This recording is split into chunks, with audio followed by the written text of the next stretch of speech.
Dans l'actualité en Afrique également, mais au chapitre économique, la République du Congo, le Congo-Brazzaville, qui fait son grand retour sur les marchés internationaux, et ce après 20 ans d'absence. Et on va le voir avec Vicky Bogart, c'est un véritable événement.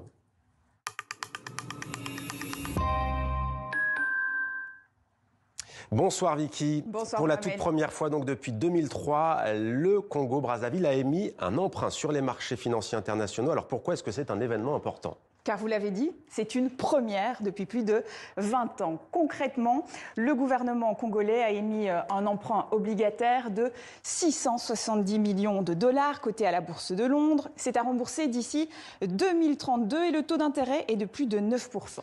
C'est élevé, mais c'est le prix à payer pour la confiance retrouvée.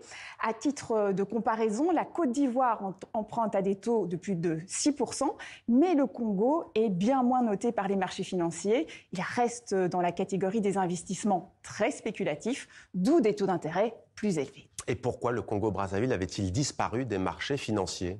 À cause d'une crise de confiance majeure. Le Congo a connu plusieurs défauts de paiement, une explosion de sa dette, des défauts de paiement, une gestion opaque.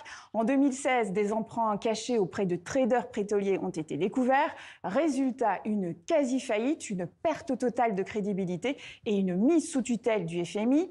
Le pays a alors dû engager un vaste programme de réformes pour assainir ses finances. Et à quoi va servir au juste cet argent emprunté, Vicky ? Alors, il ne s'agit pas de nouveaux investissements, mais d'une opération de refinancement. Brazzaville a levé ses fonds à l'international pour rembourser des dettes intérieures arrivant à échéance, c'est-à-dire des dettes contractées auprès de banques locales, souvent à plus court terme. Il réorganise donc ses remboursements en allongeant notamment la durée d'emprunt. Et est-ce que c'est le signe d'un redressement économique pour le pays ? Oui, en partie. Le pays devrait connaître une croissance de 3,1% cette année, après 2,6% en 2024. Mais l'économie reste très dépendante du pétrole, qui fournit plus de 60% des recettes publiques. Quand le prix du baril s'effondre, le pays plonge. C'est ce qui s'est passé d'ailleurs en 2014, entraînant une crise économique prolongée.